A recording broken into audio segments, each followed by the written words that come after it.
What's up, people? Ryan Thomas here, live again on the Thomas Take Sports Podcast YouTube page. And obviously, I've been on here quite often lately, promoting the show on YouTube and creating content on the YouTube page, mainly due to the fact that I've just wanted to build this up as much as I possibly can. Outside of Facebook, outside of constantly being on Facebook, believe it or not, for as much as I am on Facebook, I get pretty sick of being on Facebook. Um, on the daily, and I want to be able to create content for this podcast, not on Facebook, on YouTube and Spreaker and all the other podcast apps that are out there. And it's really rare that I talk about what I'm about to dive into, and that is professional wrestling. Yesterday was WrestleMania, and most people that tune into my podcast realize what it's going to be, what it's going to bring to the table. It's a sports podcast, but it's an entertainment podcast as well, and that's what the WWE is: World Wrestling Entertainment. And obviously, I've known that wrestling is "quote unquote" fake. For the better part of my life, but I still enjoy watching WrestleMania year in and year out. I'm not much of a fan of wrestling beyond WrestleMania, to be quite honest with you guys, but I know that WrestleMania is going to be fun to watch because it's going to be an event that is going to allow me to see the best matches, see the best storylines take place, see things have those quote unquote WrestleMania moments that they referred to so often during the broadcast. Jonathan Coachman especially said that probably at least 5 or 10 separate times. So to say the least, I'm going to dive into WrestleMania. We're going to talk about WrestleMania, some of the matches that I liked, some of the matches that I didn't like. First, I want to dive into the woman that is Ronda Rousey. It's no secret that she is the newest, biggest signing that the WWE has had within these last few years. I think she might be one of the best signings that the WWE has ever made. And when I said that, yesterday I posted on my Twitter that just like that, with her win at WrestleMania, she becomes the biggest star in the company. And I really, really believe that to be true. You have wrestlers like John Cena who are in movies now. They're making things happen outside the wrestling ring, whereas Ronda Rousey appears like she's all in. She's had the losses in her UFC career. She lost to Holly Holm. She lost that UFC bantamweight title to Holly Holm, and then she got another title shot against Amanda Nunes, and that didn't go quite well for her either. So really, her MMA days, I do believe, are done. She hasn't really essentially said that she is retiring. But if it were me, if I were a betting man and I wanted to go to the casino and bet on whether or not Rousey is done or not, I would bet that she is. I think that there's definitely a huge fan base for her, that has migrated from the mixed martial arts scene to the pro wrestling scene. And she gets a chance to have a new career, have another legacy outside of the UFC. And that's a really rare opportunity for MMA fighters to have, not just one career, but two separate careers. Really only two other men have done it, Brock Lesnar and Ken Shamrock. Ken Shamrock went from the UFC to the WWE, and obviously Brock went from the WWE to the UFC, back to the WWE, back to the UFC, and now he's back to the WWE. And there's rumors that he'll be back in the UFC in a few months, come November when they head back to Madison Square Garden. That's everything that I have heard. So, to say the least, there's a lot to take in here. Being the fact that Ronda is the first female to do it, I think that kind of puts herself on an upper echelon of entertainment athletes. And I want to give her a lot of credit, really, for her performance. Yesterday at WrestleMania, I thought she did fantastic. She did a lot better than what I thought she was going to do. And she was somebody that I definitely think that really competed. I mean, it is scripted, it is rehearsed, it is choreographed, but her skill set as a judo practitioner translates to professional wrestling with all the throws that she knows and all the things that she can do. She's really been fantastic in terms of how she can translate her grappling ability into pro wrestling, and that's going to be fun to watch from here on out. I'm very excited to see how this goes between her and maybe she has a rivalry with Charlotte Flair, maybe she has a rivalry with uh, Jax or one of the top women, Nia Jax out there who won a title the other night, so or last night I should say. So I'm very excited to see how um, this goes. I'm very excited to see how the WWE what's the next angle that they play, pun intended. What's the next angle that they go with? And Kurt Angle, obviously, the ring last night was pretty fun to watch. I never thought I would see that. Never thought that I would see Kurt Angle make that comeback into the WWE ring. So there was definitely room for improvement. It was her debut. I don't want to get too carried away, but I will say that I think she did a fantastic job for the most part. You know, integrating her grappling ability to professional. That's going to be very fun. I did find an article that I want to talk about in this Thomas take. Obviously, the headline from WrestlingInc.com is that Ronda Rousey is now, quote, so happy she lost her UFC fights, says she owes WWE fans an apology. For me, when I read this, I was a little bit disappointed.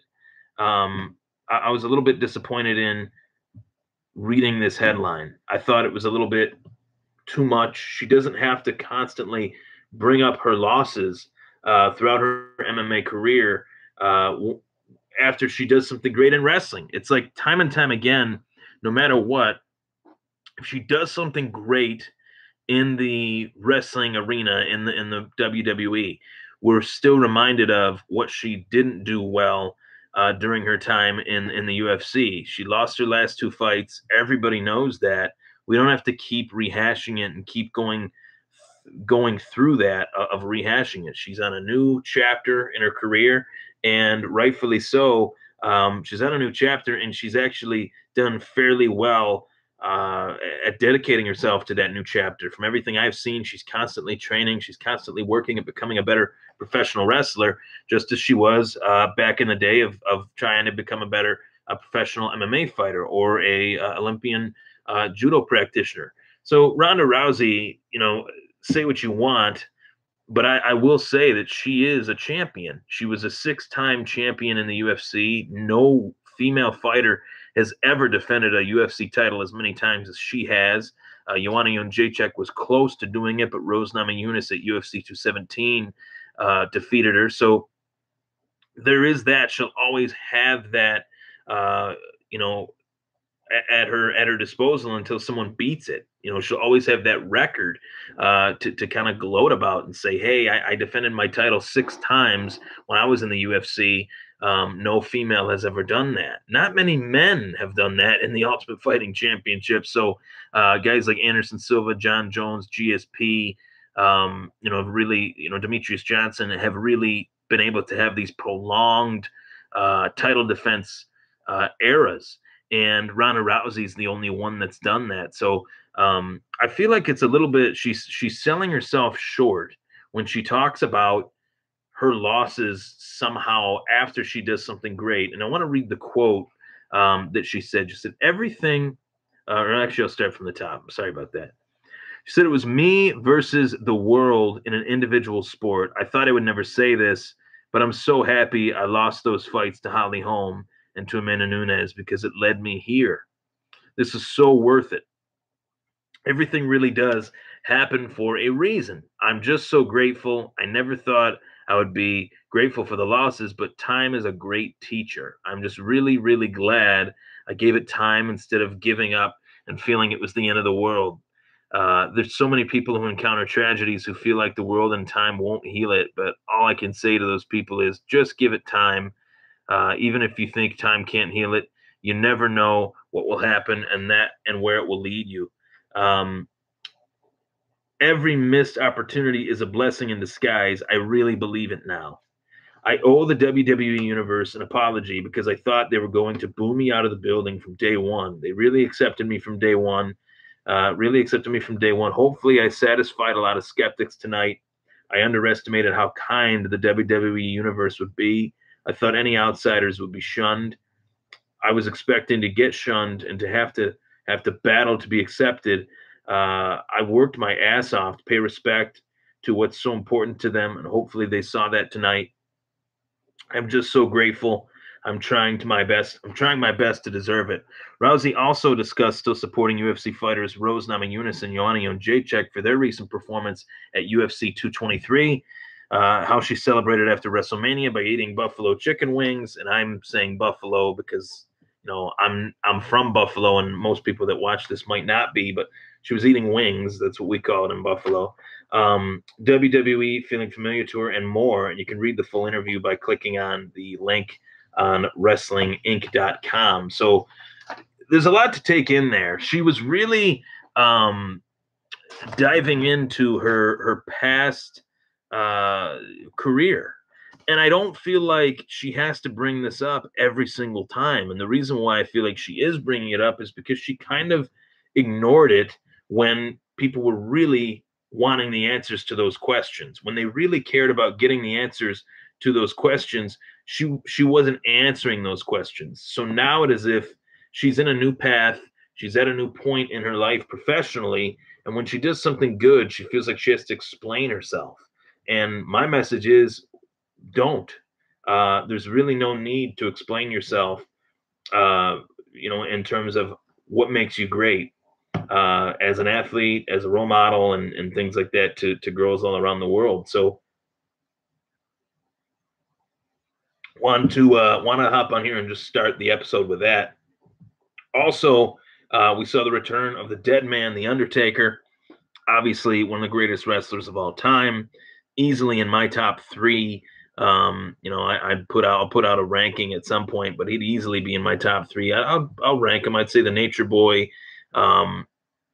Stone Cold, Dwayne Johnson, the Undertaker, Hulk Hogan. Those are top five. We'll just go with that. Not in that order, essentially, but maybe somewhere close to that order. But I really think that him coming back for this one-off match with John Cena was pretty fun to watch. It was pretty entertaining. The short but pretty sweet build-up to the match was fun to watch in the weeks leading up to WrestleMania, as well as how John Cena understands the business. What I mean by that is John Cena could have really tried to get the win, lobby to Vince McMahon and those running the show that he should get this win, and I don't think that was the case. I actually think the opposite. I actually think John Cena lobbied for the Undertaker to come back so he could lose to the Undertaker, and that so the Undertaker could get a W, to right the wrongs of losing the streak to Brock Lesnar, and then obviously losing that match to Roman Reigns, which nobody was a fan of, especially yours truly. So, which that's a little bit of preview to later at the end of this podcast. But to say the least, I'm really happy to see him back. I don't know how long he's going to be back, or if he'll even be back beyond WrestleMania. But as a fan of wrestling, when I was a little kid, seeing the Undertaker come back just for this one WrestleMania, maybe longer, keep my fingers crossed for that, was pretty fun to watch. So John Cena did what was right. He did a good match for WrestleMania, put together a decent match for WrestleMania, and created a good story. So obviously AJ Styles versus Namasaki. I'll probably pronounce his name wrong, but AJ Styles was a guy that I think got to the WWE a little bit too late, and for him to accomplish what he did as a true baby face of the WWE, I think is pretty awesome. And that match was fun with the way it ended with the low blow and things like that. Very entertaining. Charlotte Flair's match was entertaining. There was a lot of good matches last night, but moving on, we talk about the main event. A little bit confused by the main event, and the reason why I want to say that is because The WWE, for whatever reason, feels as if they have to promote Roman Reigns and shove him down our throats till we choke on it. And that's something that is a little bit annoying to me as to why they feel the need to promote Roman Reigns in that way, because Roman Reigns is not the most likable wrestler. He doesn't have the charisma like a Stone Cold or a Dwayne Johnson. He just doesn't have it. I don't think there's any amount of time that could give him that natural, God-given ability of whether it be as him as a talker or him as a wrestler. There's just nothing there, and I don't think there ever will be. It's just not. I'm not feeling it with Roman Reigns, and I haven't been feeling it for Roman Reigns. Just in terms of his drawing power and things like that for the last few years. Since he made his emergence with the Seth Rollins and Dean Ambrose, I would prefer a push for Dean Ambrose or for Seth Rollins more than Roman Reigns, and it seems like Roman Reigns gets this push, and I just don't get it. And then he's wrestling Brock Lesnar, who I mentioned from the top is not likely to stay with the WWE. And I know that sounds crazy because he just re-signed with the WWE, but realistically, he's not going to be around that long, and everybody knows that. He's one step away always from going back to the UFC, and then he's always one step away in the UFC from going back to the WWE. He likes both. He likes to play this Bo Jackson role as a WWE wrestler and as a mixed martial artist. So whatever. And the fact that he wants to do that, that's cool. I like him in the WWE. I like him in the UFC. I think that's cool. Fine. I get it. That's cool. But in terms of him winning this match, it doesn't make much sense as to why they would want him to win this match where he's won at WrestleMania already since his comeback in 2014. Almost every year. The one match he lost with the Seth Rollins cashing in the Money in the Bank. Roman Reigns actually beat Brock, I'm pretty sure, before that, if I'm not mistaken. But to say the least, I just don't get it. I'm not seeing why Brock should have won that match. If the WWE wants to keep pushing Roman Reigns, why wouldn't they want him to win at WrestleMania? That's my main thought, my main takeaway, Thomas takeaway, I guess, from WrestleMania. So all in all, a fun event.